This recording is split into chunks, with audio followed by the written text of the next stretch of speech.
2 सितंबर 2023 को भारत सरकार ने एक देश एक चुनाव के मुद्दे पर विचार करने के लिए जो कमेटी बनाई थी, उस कमेटी ने आज अपनी अंतरिम रिपोर्ट राष्ट्रपति द्रौपदी मुर्मू को सौंप दी है। इस कमेटी के अध्यक्ष पूर्व राष्ट्रपति रामनाथ कोविंद हैं, जिन्होंने 7 अन्य सदस्यों के साथ मिलकर 191 दिनों में यह रिपोर्ट तैयार की, जिसमें देश की कुल 47 राजनीतिक पार्टियों से बातचीत करके उनकी राय ली गई और इनमें बीजेपी समेत 32 पार्टियों ने लोकसभा और विधानसभा चुनाव एक साथ कराने का समर्थन किया, जबकि 15 राजनीतिक पार्टियां ऐसी थीं जिन्होंने इसका विरोध किया। और विरोध करने वाली पार्टी कौन सी थी? इनमें कांग्रेस, आम आदमी पार्टी, टीएमसी, सीपीएम और बीएसपी का नाम प्रमुख है, जो ये नहीं चाहते कि लोकसभा और विधानसभा चुनाव एक साथ हों। और इन पार्टियों का कहना है कि एक देश एक चुनाव भारत के लोकतंत्र के लिए सही नहीं है। इस रिपोर्ट में यह भी बताया गया है कि भारत में वर्ष 1951 से 2023 के बीच लोकसभा और राज्यों की विधानसभा के कुल मिलाकर 406 चुनाव हो चुके हैं और भारत में अब हर 10 साल में 60 से ज्यादा चुनाव हो रहे हैं औसतन, जबकि पहले हर 10 साल में सिर्फ 30 या उससे कम चुनाव हुआ करते थे। यानी अब चुनावों की संख्या हर 10 वर्ष में दुगनी हो चुकी है पहले के मुकाबले। और यह उस समय की बात है जब भारत में एक देश एक चुनाव की व्यवस्था लागू थी। यानी ऐसा नहीं है कि भारत में यह आइडिया पहली बार आया है, 1971 तक हमारे देश में ऐसा ही हुआ करता था।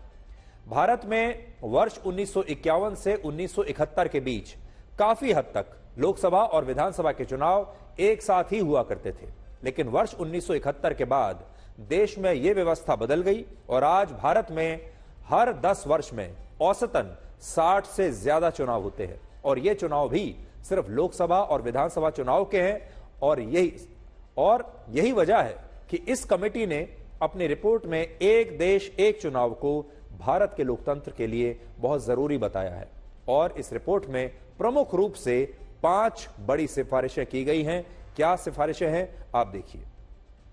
पहली सिफारिश यह है कि भारत में एक देश एक चुनाव की व्यवस्था को 2 चरणों में लागू किया जा सकता है, जिसमें पहले चरण में लोकसभा और राज्यों की विधानसभा के चुनाव एक साथ कराए जाएं और दूसरे चरण में इन चुनावों के 100 दिनों के अंदर स्थानीय निकाय और पंचायत के भी चुनाव कराए जा सकते हैं। दूसरी सिफारिश यह है कि भारत सरकार चाहे तो वर्ष 2029 में पूरे देश में सारे चुनाव एक साथ करा सकती है और इन चुनावों को कराने के लिए राष्ट्रपति एक नोटिफिकेशन जारी कर सकती है, जिसमें यह बताया जाएगा कि भारत के सभी राज्यों और केंद्र शासित प्रदेशों की सरकारों का कार्यकाल एक निर्धारित तारीख के बाद अगले लोकसभा चुनावों से पहले तक ही मान्य होगा। यह एक बहुत बड़ा कदम है, बहुत बड़ा क्रांतिकारी कदम है और इससे हमारे देश की व्यवस्था में एक बहुत बड़ा बदलाव आ सकता है। इसका मतलब है कि वर्ष 2025 में मान लीजिए अगर किसी राज्य में चुनाव हुए हैं तो उस राज्य सरकार का कार्यकाल 5 वर्षों का ना होकर वर्ष 2029 तक ही मान्य होगा। यानी आपका कार्यकाल चाहे कितना भी चुनाव कभी भी हुआ हो, किसी भी राज्य सरकार का जो कार्यकाल है वो 2029 में समाप्त हो जाएगा और बाकी के राज्यों की विधानसभाओं का कार्यकाल भी उसी समय यानी 2029 के लोकसभा चुनाव से पहले तक सीमित माना जाएगा। इसके अलावा इसी रिपोर्ट में यह भी बताया गया है कि अगर किसी राज्य में विधानसभा भंग होने से सरकार पहले ही गिर जाती है तो ऐसी स्थिति में उस राज्य में दोबारा चुनाव तो होंगे, लेकिन उन चुनावों में जो सरकार चुनकर आएगी उसका कार्यकाल 5 साल का नहीं बल्कि उसका कार्यकाल 2029 के लोकसभा चुनाव तक ही सीमित माना जाएगा। यानी अगर वर्ष 2027 में किसी राज्य में विधानसभा भंग होने के बाद दोबारा चुनाव होते हैं तो उस राज्य में नई सरकार का कार्यकाल 5 वर्ष का नहीं बल्कि 2029 के लोकसभा चुनाव तक ही मान्य होगा और फिर आगे चलकर भी ऐसा ही होता रहेगा। यहां नोट करने वाली बात यह है कि इसी मुद्दे पर विधि आयोग की भी एक रिपोर्ट आई है, जिसमें यह सिफारिश की गई है कि अगर किसी राज्य में कोई सरकार अल्पमत में होने की वजह से गिर जाती है तो ऐसी स्थिति में बिना चुनाव कराए ही एक गठबंधन सरकार बना दी जाएगी और यह एक संयुक्त सरकार होगी जिसमें सभी पार्टियों का प्रतिनिधित्व हो सकता है। देश में सारे चुनाव एक साथ अगर कराने हैं तो ऐसा बिना इलेक्ट्रॉनिक वोटिंग मशीन्स यानी बिना ईवीएम्स के संभव नहीं है। जबकि हमारे देश में ज्यादातर विपक्षी दलों को आज भी ईवीएम्स पर भरोसा ही नहीं है।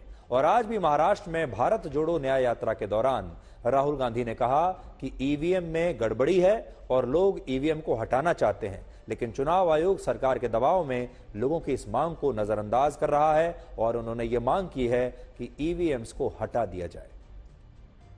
ईवीएम हटाओ, ये पूरा हिंदुस्तान कह रहा है कि ईवीएम में कमी है। हम इलेक्शन कमीशन के यहां गए, वो सुनने को तैयार नहीं है। आपने देखा होगा एक इलेक्शन कमिश्नर रिजाइन कर गया, चुनाव से कुछ ही दिन पहले रिजाइन कर दिया। कोई ना कोई कारण तो होगा। लेकिन यहां राहुल गांधी की मांग जो भी हो, वो कहते हैं कि ईवीएम में गड़बड़ी है। लेकिन एक सवाल और मन में आता है और वो आपके मन में भी ये सवाल जरूर आएगा। वर्ष 2004 और वर्ष 2009 के लोकसभा चुनाव में भी ईवीएम का ही इस्तेमाल हुआ था। बल्कि आप याद कीजिए, ये दोनों जो चुनाव थे ये ईवीएम के जरिए हुए थे और इन चुनावों में कांग्रेस पार्टी के नेतृत्व में यूपीए की सरकार भारत में बन गई थी और प्रधानमंत्री थे डॉक्टर मनमोहन सिंह। लेकिन तब ना तो राहुल गांधी ने, ना सोनिया गांधी ने, ना उस समय के किसी भी राजनीतिक दल ने ईवीएम पर सवाल उठाए थे। तब ईवीएम सबको अच्छा लग रहा था। पिछले साल जब कर्नाटक और तेलंगाना में कांग्रेस की जीत हुई, तब भी उसने ईवीएम पर कोई सवाल नहीं उठाया था। लेकिन अब राहुल गांधी स्वयं कह रहे हैं कि उन्हें ईवीएम पर विश्वास नहीं है और ईवीएम में गड़बड़ी है। अब बड़ी बात यह है कि 2004 में ईवीएम में गड़बड़ी नहीं थी और यूपीए की सरकार बन गई। 2009 में भी ईवीएम बिल्कुल सही थी, फिर से यूपीए की सरकार बन गई। लेकिन ईवीएम में सेटिंग शुरू हुई है 2014 में, फिर 2019 में, और अब विपक्षी पार्टियों को यह डर है कि शायद इस बार भी ईवीएम में सेटिंग हो गई है, क्योंकि वो शायद अपनी हार साक्षात अपने सामने देख पा रहे हैं। अब यहां बड़ी बात यह है कि वर्ष 1999 से पहले भारत में सभी चुनाव बैलेट बॉक्स के जरिए ही होते थे, जैसे आज पाकिस्तान में होते हैं, जिनमें लोग अपनी पसंद के उम्मीदवार की पर्ची पर वोट देकर इसे मतदान पेटी में डाल दिया करते थे। और फिर कुछ चुनावों में राजनीतिक पार्टियां अपने अपने गुंडों के जरिए इन बैलेट बॉक्सेस को, बैलेट बूथ्स को लूट लेती थी और फिर जहां कोई उम्मीदवार हार रहा होता था तो वो इन बैलेट बॉक्स को वहां पर जाकर या तो लूट लेते थे, आग लगा देते थे या नष्ट कर लेते थे। या फिर बहुत सारे लोग जब पहुंचते थे अपने पोलिंग बूथ पर तो उनसे कह दिया जाता था कि आपकी वोट डल चुकी है, क्योंकि कोई और आदमी आया और उसने पूरे गांव के वोटों पर कागज पर ठप्पा मारकर वोट डाल दिया। पहले ऐसे हुआ करता था और बहुत सारे ऐसे नेता हैं, पार्टियां हैं जिन्हें इस सिस्टम से बड़ा लाभ हुआ और वो वर्षों तक हर बार चुनाव में लगातार जीतते रहे, क्योंकि उनके पास इतनी बड़ी फौज थी जो बैलेट बॉक्सेस को लूट सके। यह हिंसा बड़ी मुश्किल से रुकी जब वर्ष 1998 के बाद ईवीएम से चुनाव कराने की प्रक्रिया को अपनाया गया। 1998 में कुछ जगहों पर ईवीएम का इस्तेमाल हुआ और फिर धीरे धीरे पूरा चुनाव ईवीएम के जरिए हुआ और 2004 का चुनाव ऐसा था जो पूरा की पूरे भारतवर्ष में ईवीएम के जरिए हुआ था। लेकिन 2014 के चुनाव में जब बहुत सारे विपक्षी दलों को समझ में आया कि बैलेट बॉक्स से चुनाव में उन्हें फायदा है, तो इन विपक्षी दलों ने ईवीएम को बेवफा बताना शुरू कर दिया। इस समय चुनाव आयोग में सिर्फ एक चीफ इलेक्शन कमिश्नर बचे हैं और इस समय जो उनके नीचे दो इलेक्शन कमिश्नर्स थे, एक रिटायर हो चुके हैं और एक ने इस्तीफा दे दिया है। अब उनकी जगह जो 2 इलेक्शन कमिश्नर्स बनाए गए हैं आज, तो दिलचस्प बात यह है कि जिनकी जिम्मेदारी देश में चुनाव कराने की है, उनकी नियुक्ति पर ही देश में अब सवाल खड़े हो रहे हैं। आज प्रधानमंत्री मोदी की अध्यक्षता वाली उच्च स्तरीय समिति ने रिटायर्ड आईएएस अधिकारी ज्ञानेश कुमार और सुखबीर सिंह संधू को भारत के नए चुनाव आयुक्त के रूप में नियुक्त किया है, जिनमें ज्ञानेश कुमार वर्ष 1988 बैच के केरल काडर के रिटायर्ड आईएएस अधिकारी हैं, जिन्हें अनुच्छेद 370 हटाने के समय जम्मू कश्मीर की जिम्मेदारी सौंपी गई थी और अयोध्या के मामले में भी सरकार ने उन्हें उस डेस्क की जिम्मेदारी दी थी जिसे राम मंदिर के लिए ट्रस्ट बनाने का फैसला लागू करवाना था। दूसरे चुनाव आयुक्त बने हैं सुखबीर सिंह संधू, जो उत्तराखंड काडर के एक रिटायर्ड आईएएस अधिकारी हैं और मानव संसाधन मंत्रालय के उच्च शिक्षा विभाग में अतिरिक्त सचिव के पद पर काम कर चुके हैं। लेकिन विपक्ष के नेता अधीर रंजन चौधरी ने आज इस नियुक्ति की प्रक्रिया पर सवाल उठाए और कहा कि उन्हें शॉर्टलिस्ट किए गए अधिकारियों के नाम पहले नहीं बताए गए थे। अधीर रंजन चौधरी उस उच्च स्तरीय समिति का हिस्सा हैं जिसमें प्रधानमंत्री मोदी और कानून मंत्री के अलावा विपक्ष के नेता की तरफ से उन्हें जगह मिली है और इस समिति ने नए चुनाव आयुक्तों की नियुक्ति की सिफारिश की है। लेकिन अधीर रंजन चौधरी कहते हैं कि उन्हें पहले इतने सारे नामों की सूची दे दी गई, समय इतना कम दिया गया कि वो ये समझ ही नहीं पाए कि इनमें से कौन सा अधिकारी कॉम्पिटेंट है, कौन सा नहीं है, और इतनी जल्दी नियुक्ति कर भी दी गई। तो आज का एक बड़ा दिलचस्प विश्लेषण दिखाएंगे और आपको बताएंगे कि आजादी के 76 वर्षों के बाद भी भारत आज तक अपना खुद का जेट इंजन क्यों नहीं बना पाया, और ये एक ऐसा सवाल है जिसके बारे में शायद आपने भी आज तक कभी सोचा नहीं होगा। इस विश्लेषण से पहले हम आपको 12 मार्च की एक घटना के बारे में बताना चाहते हैं जिसमें भारत का स्वदेशी लड़ाकू विमान तेजस जैसलमेर में अचानक क्रैश हो गया। और यह घटना ऐसे समय में हुई जब राजस्थान के पोखरण में भारत की तीनों सेनाएं अपने स्वदेशी हथियारों का शक्ति प्रदर्शन कर रही थी और इस वजह से यह घटना और भी ज्यादा महत्वपूर्ण हो गई क्योंकि तेजस भी हमारा स्वदेशी फाइटर जेट है। तेजस भारत में निर्मित एक स्वदेशी लड़ाकू विमान है जिसे दुनिया के कई देश भारत से अब खरीदना भी चाहते हैं और तेजस हमारे देश की एक सक्सेस स्टोरी रहा है, यानी एक सफलता की कहानी है ये, क्योंकि हमने अपना फाइटर जेट पहली बार डेवलप किया, विकसित किया अपने देश में। लेकिन बहुत कम लोगों को यह बात पता है कि स्वदेशी लड़ाकू विमान तेजस में भारत में बना इंजन नहीं बल्कि अमेरिका से खरीदा गया जेट इंजन इस्तेमाल किया गया है और भारत आज तक अपना खुद का जेट इंजन नहीं बना पाया। भारत ने जब तेजस को विकसित किया तब हमारा लक्ष्य यही था कि हम इस लड़ाकू विमान में अपना खुद का स्वदेशी जेट इंजन इस्तेमाल करेंगे और इसके लिए भारत ने वर्ष 1989 में कावेरी नाम का जेट इंजन विकसित करने पर काम शुरू किया। एक नया प्रोजेक्ट शुरू किया कि हम अपना खुद का जेट इंजन बनाएंगे, उसका नाम होगा कावेरी। लेकिन 30 साल तक हमने कड़ी मेहनत की, उसके बाद भी यह जेट इंजन सफल नहीं हो पाया और भारत को अपने मेड इन इंडिया लड़ाकू विमान में अमेरिका से खरीदा गया जेट इंजन आखिरकार लगाना पड़ा। और इसीलिए आज बहुत सारे लोग ये सवाल पूछते हैं कि अगर भारत अंतरिक्ष में जाने के लिए अपने रॉकेट का इंजन बना सकता है तो हम एक लड़ाकू विमान का जेट इंजन क्यों नहीं बना सकते। और ऐसा नहीं है कि यह सवाल अकेले सिर्फ भारत से पूछा जाता है, दुनिया में बड़े बड़े देश जो हैं वो भी इस सवाल का सामना नहीं कर सकते। यह सवाल दुनिया चीन से भी पूछती है क्योंकि चीन अमेरिका के बाद दुनिया की सबसे बड़ी अर्थव्यवस्था है, लेकिन इसके बावजूद चीन भी आज तक अपना खुद का जेट इंजन विकसित नहीं कर पाया। आपने अक्सर सुना होगा कि मोहब्बत और जंग में सब कुछ जायज है, लेकिन इसके साथ साथ राजनीति में भी सब कुछ जायज है।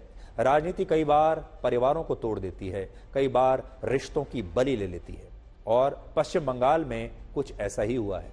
पश्चिम बंगाल की मुख्यमंत्री ममता बनर्जी ने अपने सबसे छोटे भाई स्वपन बनर्जी से सारे रिश्ते तोड़ लिए हैं और कहा है कि स्वपन बनर्जी लालची आदमी है और अब उनका अपने भाई के साथ कोई रिश्ता नहीं है और यह रिश्ता सिर्फ राजनीति की वजह से टूटा है। 50 वर्ष के स्वपन बनर्जी पश्चिम बंगाल की हावड़ा लोकसभा सीट से चुनाव लड़ना चाहते थे और उन्हें यह उम्मीद थी कि उनकी बड़ी दीदी उन्हें निराश नहीं करेंगी, लेकिन ममता बनर्जी ने टिकट नहीं दिया और इस सीट से इस बार भी प्रसून बनर्जी को टिकट दे दिया जो पिछले 10 वर्षों से यहां से सांसद है। और यही बात ममता बनर्जी के सबसे छोटे भाई स्वपन बनर्जी को पसंद नहीं आई। स्वपन बनर्जी ने इस फैसले से नाराज होकर इस सीट से बतौर निर्दलीय उम्मीदवार चुनाव लड़ने का ऐलान कर दिया। उन्होंने कहा कि चुनाव तो मैं लड़ूंगा चाहे ममता बनर्जी टिकट दे या ना दे, और अगर उन्होंने टिकट नहीं दी तो वो टीएमसी के उम्मीदवार के खिलाफ निर्दलीय के तौर पर लड़ेंगे।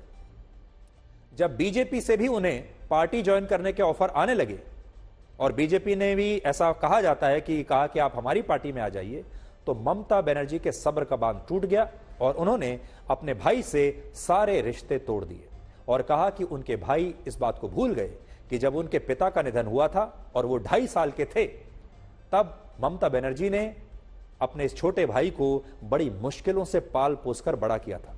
लेकिन आज वही भाई सिर्फ एक चुनाव के लिए अपनी दीदी को चुनौती दे रहा है। हालांकि स्वपन बनर्जी ने अब ममता बनर्जी से माफी मांग ली है। যে বাবা যখন মারা গেছেন বয়স ছিল 2.5 বছর, আমি ৪৫ টাকা পেতাম, দুধের ডিপোয় কাজ করে মানুষ করেছি, কিন্তু তখন থেকে আমি রাজনীতিটা করতাম বলে ওকে মানুষ করতে পারিনি। হয়তো অনেকদিন সবাইকে মানুষ করতে পেরেছি। আমাদের পরিবার খুব বড় পরিবার, এটা মানুষের পরিবার। আমার পরিবারের ও কোনো মেম্বার বলে আমি মনে করি না। আজ থেকে আমি সব সম্পর্ক, শুধু আমি নই, আমাদের রক্ষের পরিবারেরও যারা আছে, মামাটি মানুষের পরিবারেরও যারা আছে, সমস্ত সম্পর্ক ওর সাথে থেকে ছেদ হয়ে গেল। আজ থেকে কোনো রিলেশন, আমার ভাই হিসেবে কেউ পরিচয় দেবেন না। আমি নেত্রী মমতা বন্দ্যোপাধ্যায়ের ভাই। আমি বিজেপিতে যাচ্ছি, এটা একটা ফেক নিউজ। আমি বিশ্বাস করি মমতা বন্দ্যোপাধ্যায় পশ্চিমবঙ্গে যতদিন থাকবে ততদিন আমি মমতা বন্দ্যোপাধ্যায়ের সঙ্গে, নেত্রীর সঙ্গে থাকবো। এটা আমার জনগণের কাছে, সবার কাছে এই বার্তা আমি পৌঁছে দিলাম। आज हम ये समझ सकते हैं कि ममता बनर्जी के लिए ये कितना दुखद क्षण होगा जब उनके परिवार का ही एक सदस्य, और वो भी उनका सगा भाई, उनके खिलाफ बगावत करने की कोशिश करने लगे, और वो भी सिर्फ एक लोकसभा की टिकट के लिए। अब अंदर और क्या समस्याएं रही होंगी ये तो हम नहीं कह सकते। ये उनका निजी मामला है, उनका पारिवारिक मामला है, और उनके परिवार में इसके पीछे क्या पृष्ठभूमि है, क्या बैकग्राउंड है, ये तो हम नहीं बता सकते। बहुत सारे और राजनीतिक परिवार ऐसे हैं जो कई बार चुनावों की वजह से, एक टिकट की वजह से या एक पद की वजह से टूट जाते हैं, बिखर जाते हैं। आज बिहार में रामविलास पासवान के परिवार के बीच भी ऐसे ही जंग छिड़ी हुई है, जिसमें रामविलास पासवान के पुत्र चिराग पासवान और रामविलास पासवान के भाई पशुपति पारस के बीच ऐसे ही राजनीतिक संघर्ष चल रहा है। इसी तरह से महाराष्ट्र में शरद पवार और उनके भतीजे अजीत पवार के बीच जो मजबूत रिश्ता था एक जमाने में, वो राजनीति की वजह से खत्म हो गया, और अजीत पवार ने ही शरद पवार की पार्टी को तोड़ दिया। यह लिस्ट बहुत लंबी है। इस राजनीति की वजह से हरियाणा में चौटाला परिवार बिखर गया, आंध्र प्रदेश का नायडू परिवार टूट गया। आपको याद होगा जब एनटी रामाराव की बेटी चंद्रबाबू नायडू के खिलाफ अब आजकल राजनीति कर रही हैं, और चंद्रबाबू नायडू ने अपने ही ससुर एनटी रामाराव के खिलाफ बगावत की थी, और फिर उसके बाद से वो टीडीपी के अध्यक्ष बन गए। वर्ष 1984 में अगर थोड़ा और पीछे जाएं तो दिवंगत कांग्रेस नेता संजय गांधी की पत्नी मेनका गांधी ने संजय गांधी के बड़े भाई राजीव गांधी के खिलाफ अमेठी से लोकसभा का चुनाव लड़ा था, और वे चुनाव हार भी गई थी। और अब मेनका गांधी बीजेपी की सांसद हैं, और उनके बेटे भी बीजेपी में ही हैं। यानी ये भी गांधी परिवार के दो हिस्से हैं, मेनका गांधी और सोनिया गांधी। संजय गांधी का परिवार और राजीव गांधी का परिवार। राजीव गांधी का परिवार आज कांग्रेस को चला रहा है, और संजय गांधी का जो परिवार है, स्वर्गीय संजय गांधी का परिवार, वो यानी मेनका गांधी और उनके पुत्र वरुण गांधी, वो दोनों आज भी बीजेपी में हैं। अब हम आपको पाकिस्तान के राष्ट्रपति आसिफ अली जरदारी के बारे में बताते हैं, जिन्होंने दूसरी बार राष्ट्रपति बनने के बाद यह ऐलान किया है कि वो राष्ट्रपति के पद पर बैठे हुए तनख्वाह नहीं लेंगे, सैलरी नहीं लेंगे। और देखिए कितनी बड़ी कुर्बानी जरदारी साहब ने पाकिस्तान के लिए की है। जरदारी साहब ने कहा है कि उन्होंने पाकिस्तान की कमजोर आर्थिक हालत को देखते हुए सैलरी नहीं लेने का फैसला किया है, और पाकिस्तान के प्रधानमंत्री शहबाज शरीफ ने भी पिछले साल यही ऐलान किया था कि पाकिस्तान कर्ज में डूबा हुआ है, वहां की अर्थव्यवस्था ठीक नहीं है, इसलिए वो भी प्रधानमंत्री के तौर पर अपनी तनख्वाह नहीं लेंगे।